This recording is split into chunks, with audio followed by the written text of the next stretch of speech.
My name is Christine Margaret Doxtator. I was born in July 19th, 1942. And could you spell your name for us, please? My full name? Your full name. Christine Margaret Doxtator. And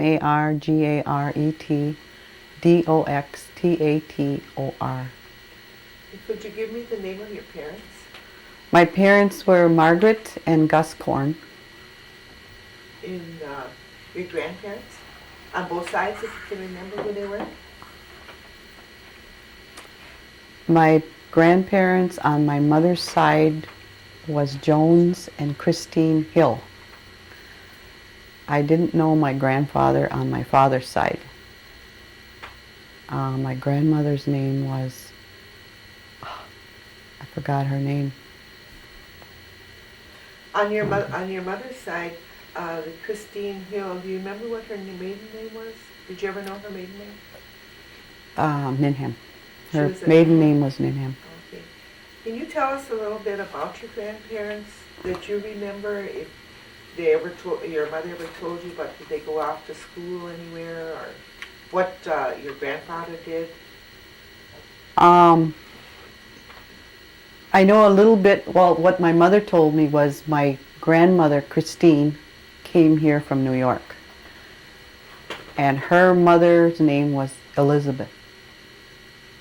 And there was a man with them. I don't know if it was my great-grandfather or not, but he didn't like it here, so he went back to New York. And Christine and Elizabeth stayed here, and they both got land when the allotment was given out.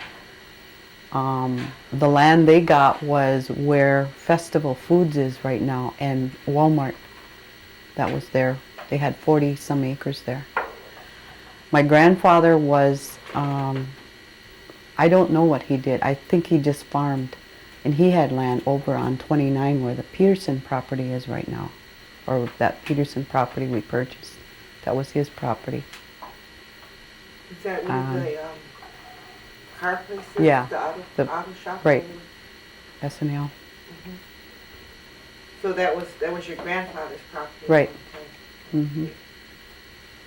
Do you know anything about if they got any kind of education? No, I don't believe they did.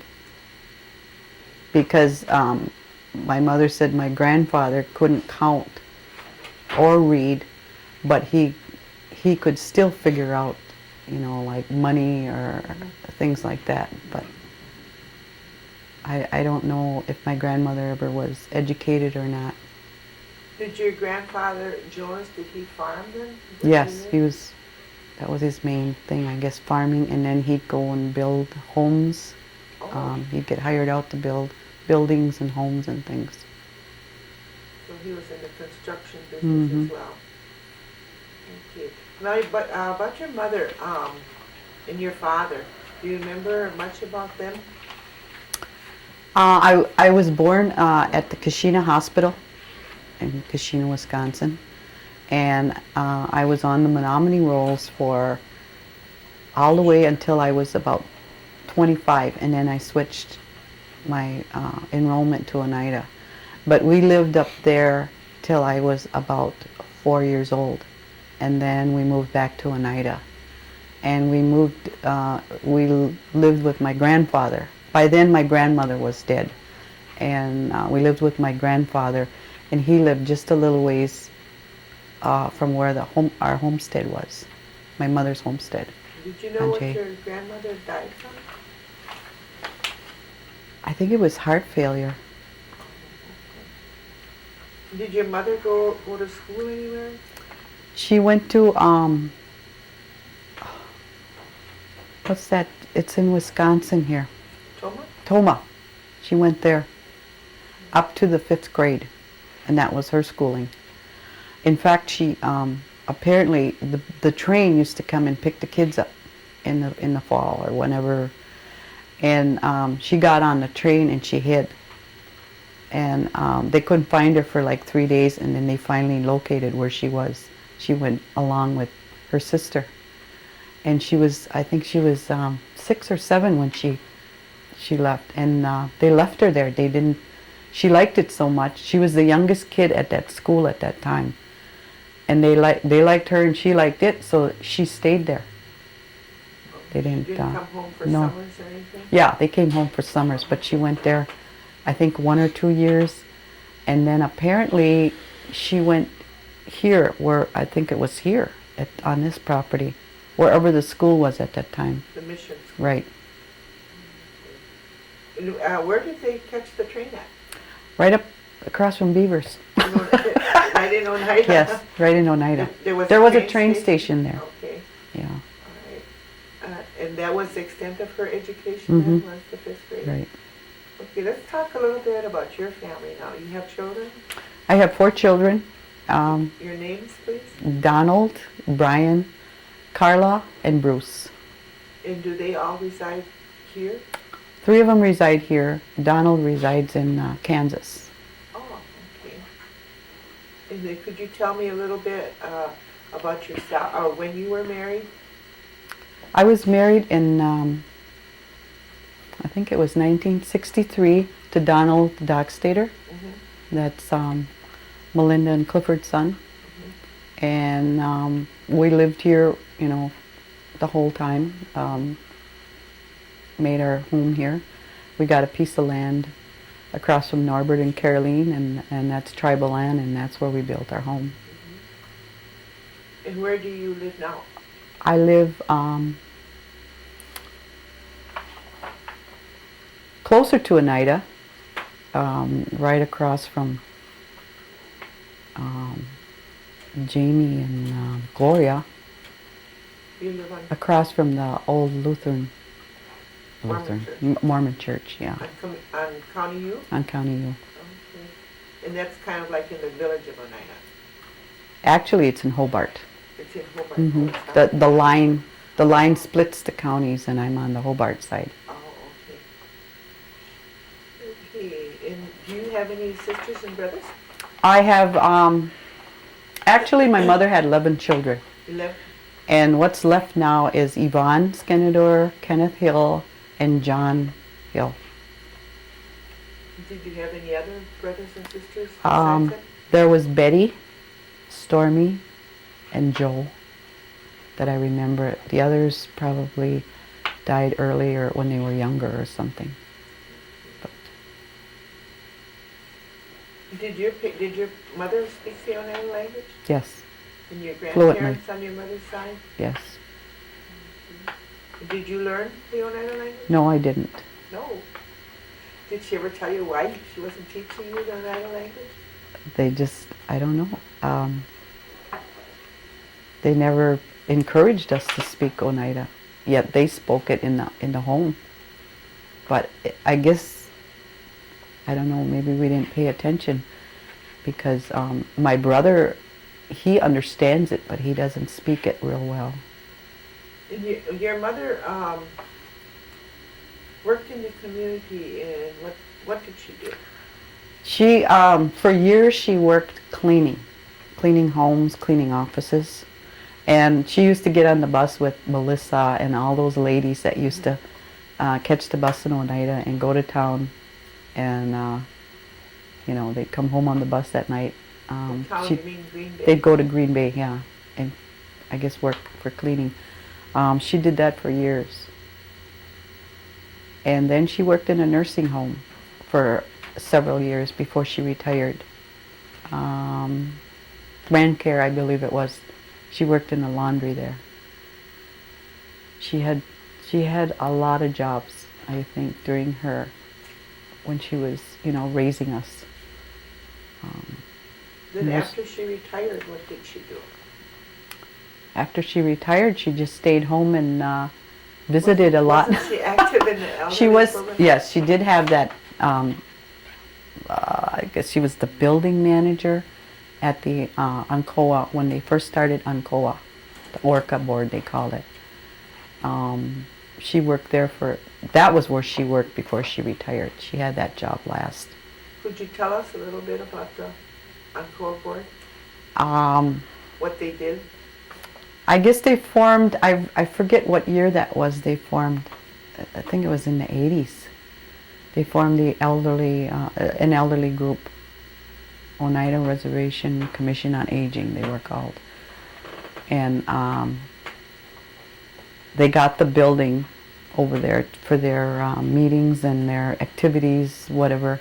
And then she started having lunches there, and that's, you know, they'd have, I think it was every Wednesday or something, they would put on a meal for the community.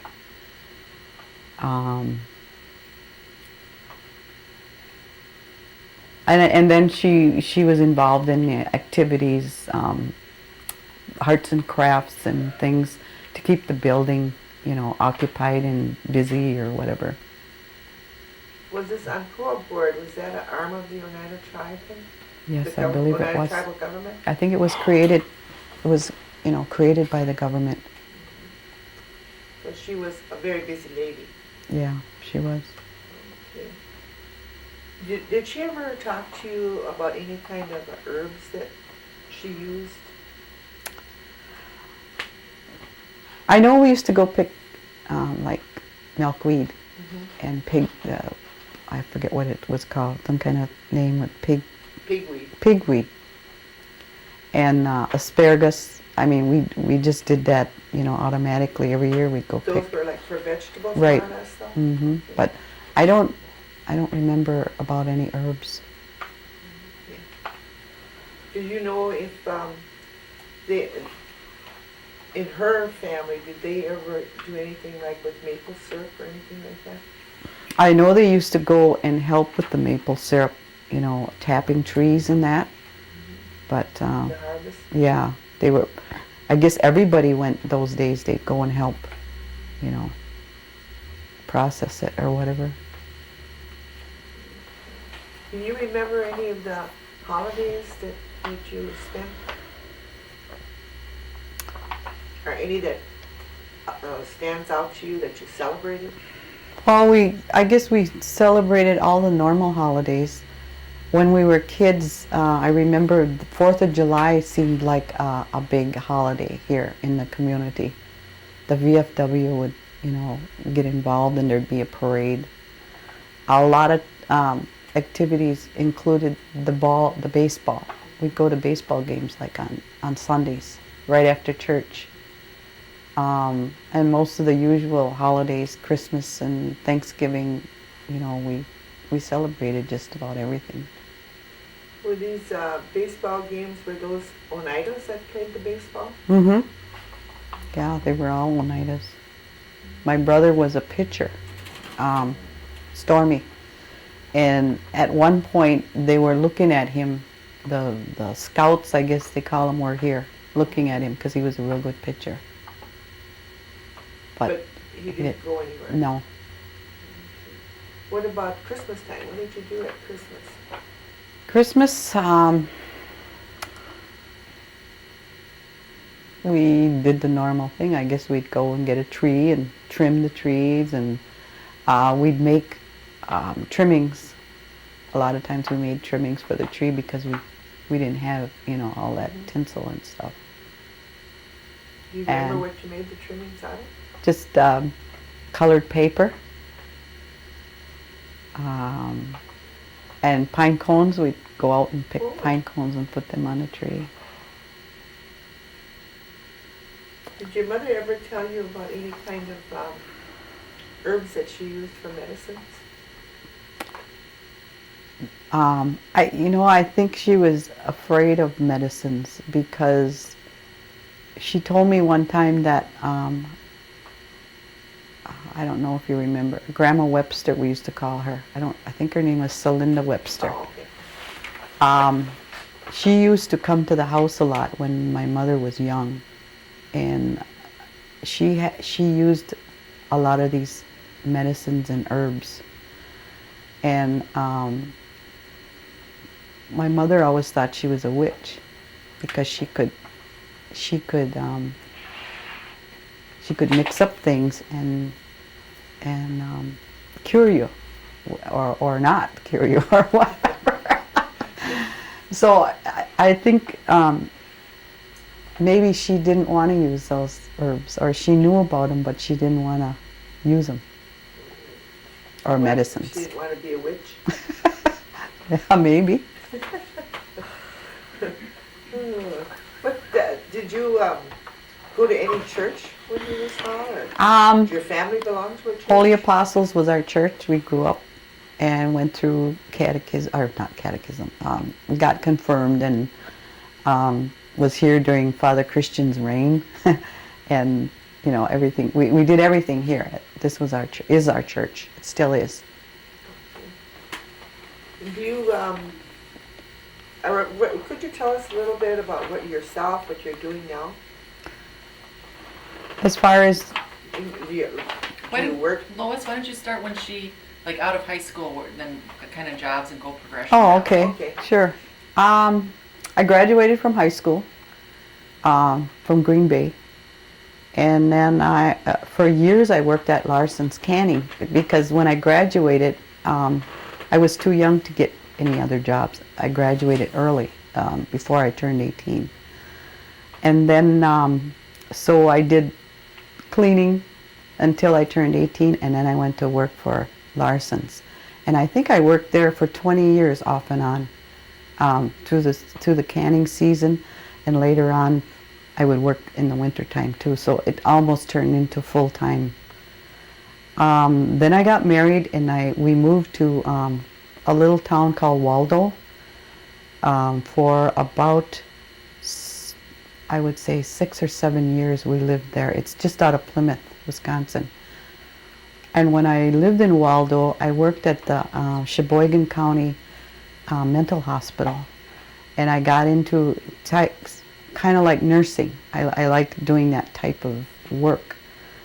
So when we moved back here later on, I think it was in, let's see, in the 80s, we moved back and built our home. I started working at the local nursing homes as an aide. And I worked several years doing that until I seen this ad that's when the tribe was starting to form, you know, and get together. So anyway, I applied for a job with the tribe, and it was called community worker. And my job was to help people in the community, take them grocery shopping, take them to their doctor's appointment, and just do things for people in their homes. And I worked, that was in 76 when I got my job with the tribe. And shortly after that, the General Tribal made a motion to open up a land office, to establish a land office in the land records. And I was assigned to start that process.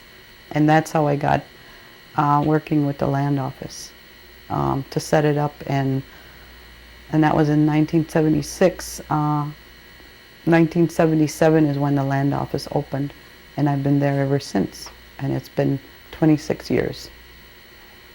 So that's where I'm at. So you're more like a keeper of the land. Yeah, caretaker. Caretaker. So have you moved around a lot in your job with your offices?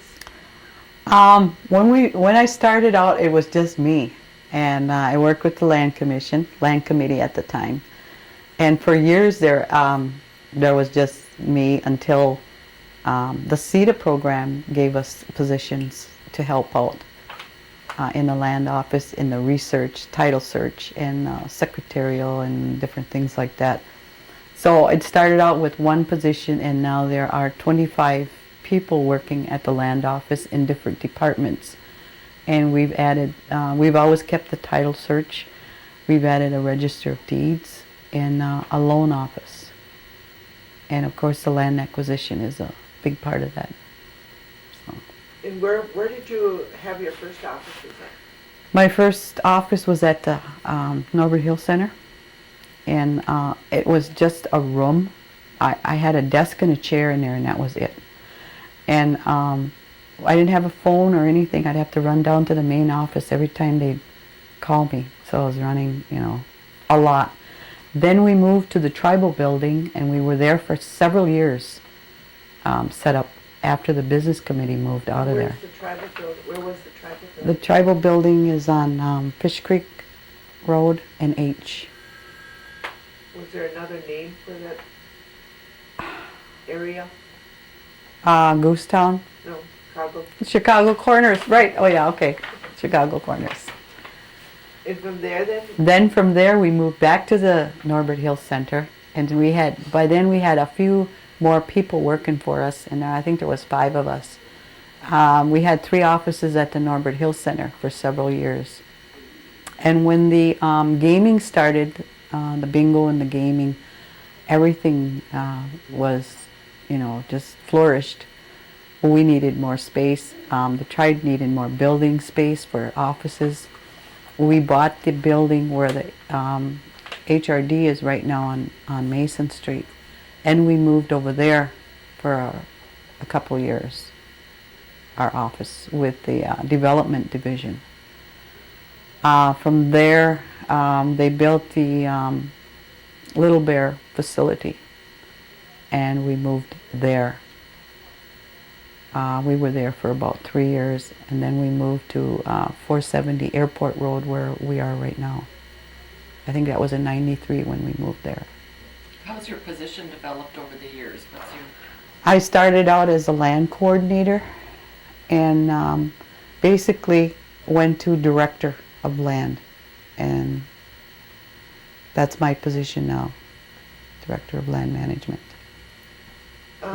Chris, when you started, what was the acreage of in what year, and what was the acreage that you remember, and what is it now? When I started working for the land office, we had 1,200 acres. The tribe owned 1,200 acres. Right now we own, I can't say exactly, but it's well over 15,000 acres. The 1,200 acres that the tribe had when you started, how did they acquire that land? They had a program some years back where the Bureau had funds for them to purchase property. So the Bureau then paid for the 1,200 acres? I believe, well, not all of it, but some of that 1,200 acres was had never been gone out of the tribe's hands. Some of it had kept, remained in the tribe's ownership. I can't say which. You talked before about allotments, like your grandfather had an allotment at one point, and your also on your grandmother's side they had an allotment also. What do we have any? Is there any of those allotments left with the Oneida tribe, or with the Oneida tribal members, I should say? Yes, there's a few that still hold those allotments, individual people, which never went out of trust.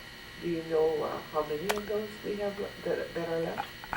I can guess. I'm not sure. I haven't checked those files lately, but I would say there's about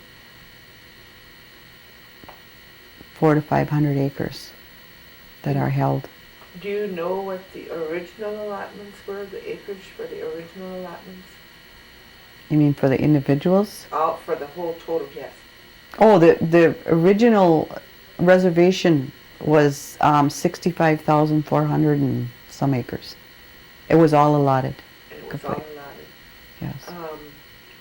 Are there a lot of stories about how the allottees lost their lands? Yeah, there is. We have files. We have the original allotment files, and we have a file on each allottee.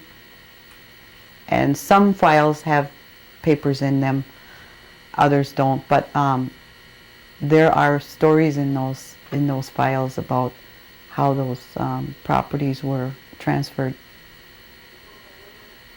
Chris, are those stories accessible to anybody, or how? Well, they're not actually stories. It's just information in that file, and you can figure it out. When you're reading. Is that in public domain?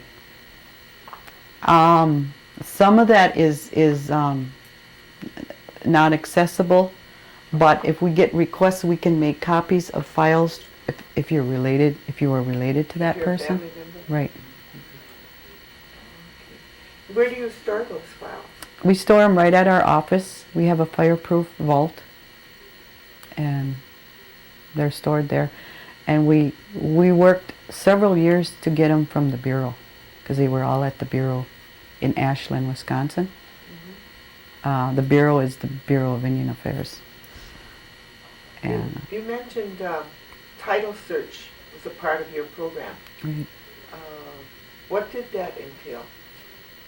It entails tracking the ownership of a property from the original owner to who owns it today.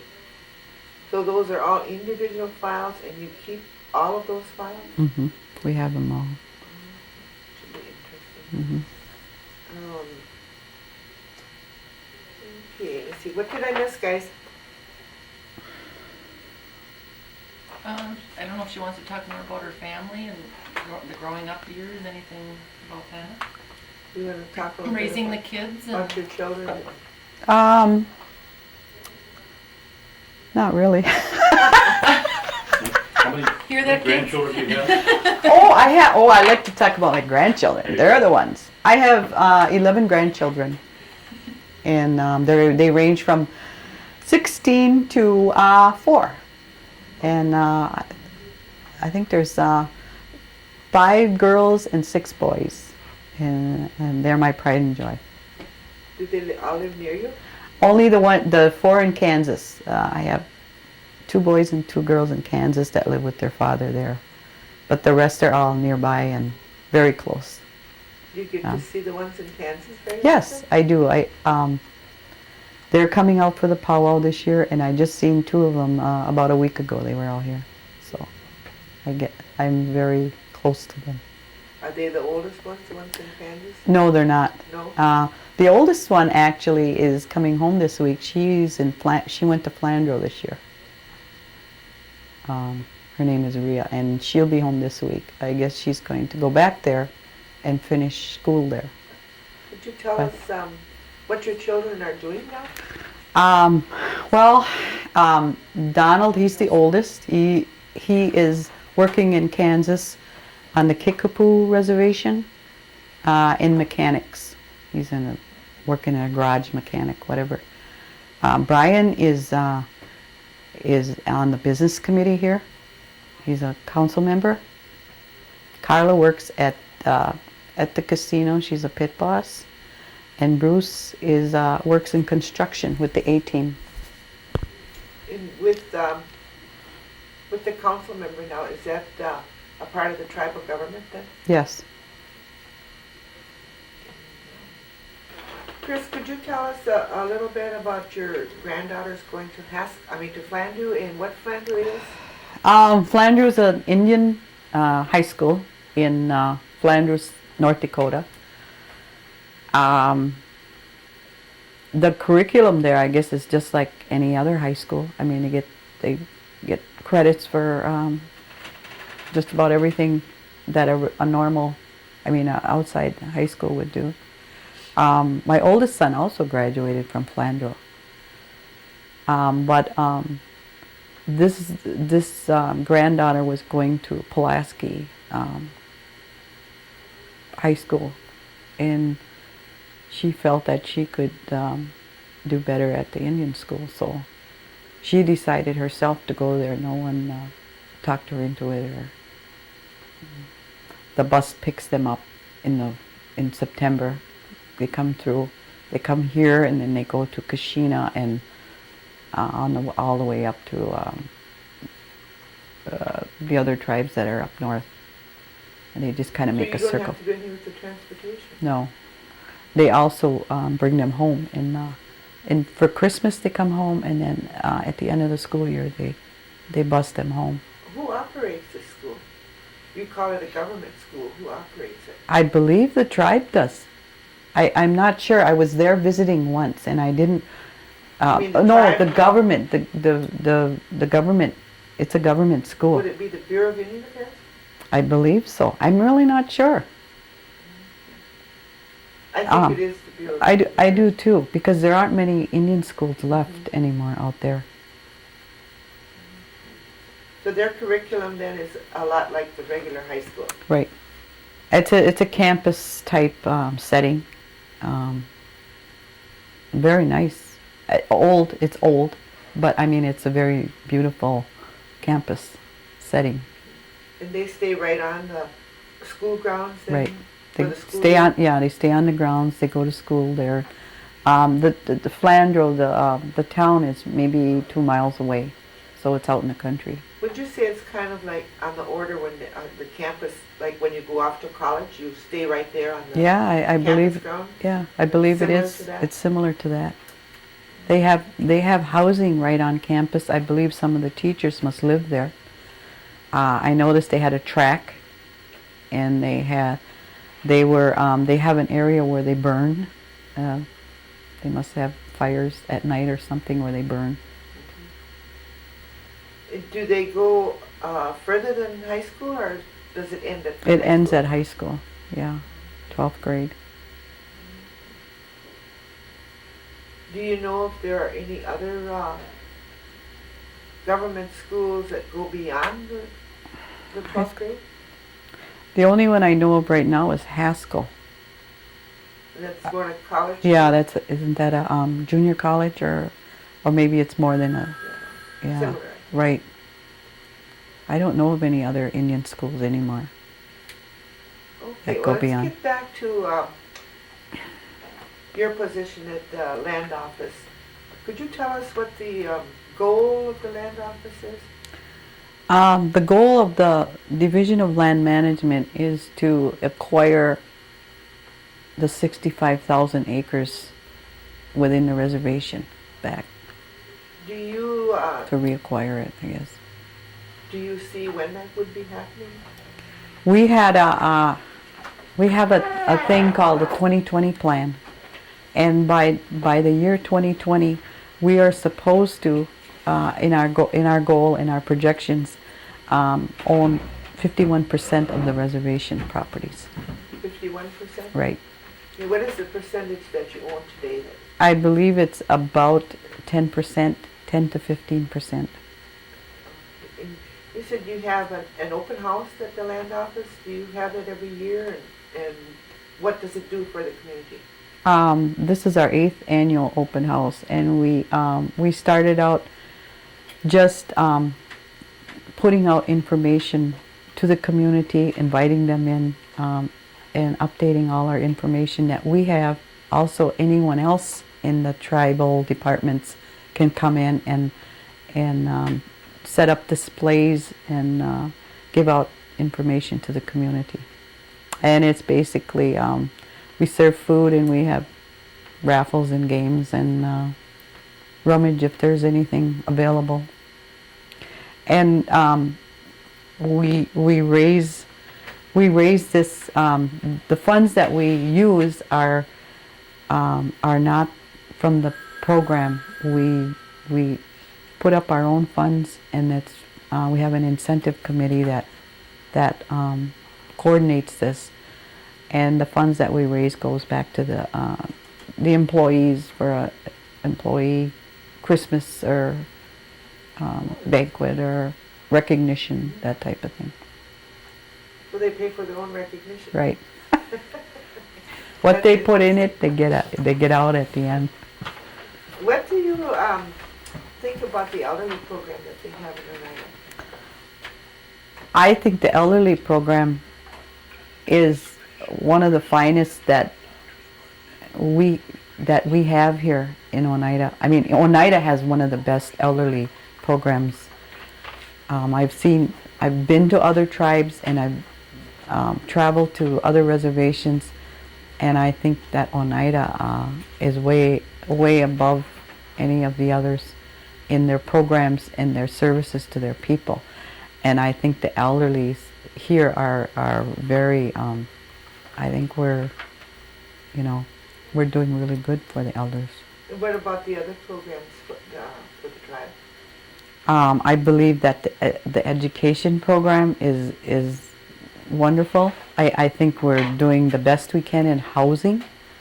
and entrepreneurship. I think the tribe is providing everything they can to our people. In the healthcare? The healthcare also.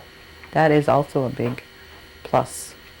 Is there anything that you'd like to add to what we've discussed today? I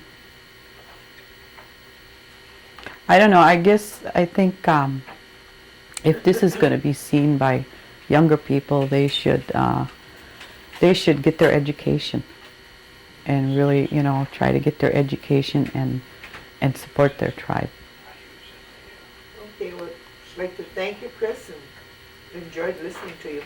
You're welcome. You Thank had a you. good story to tell. Thank you. Okay.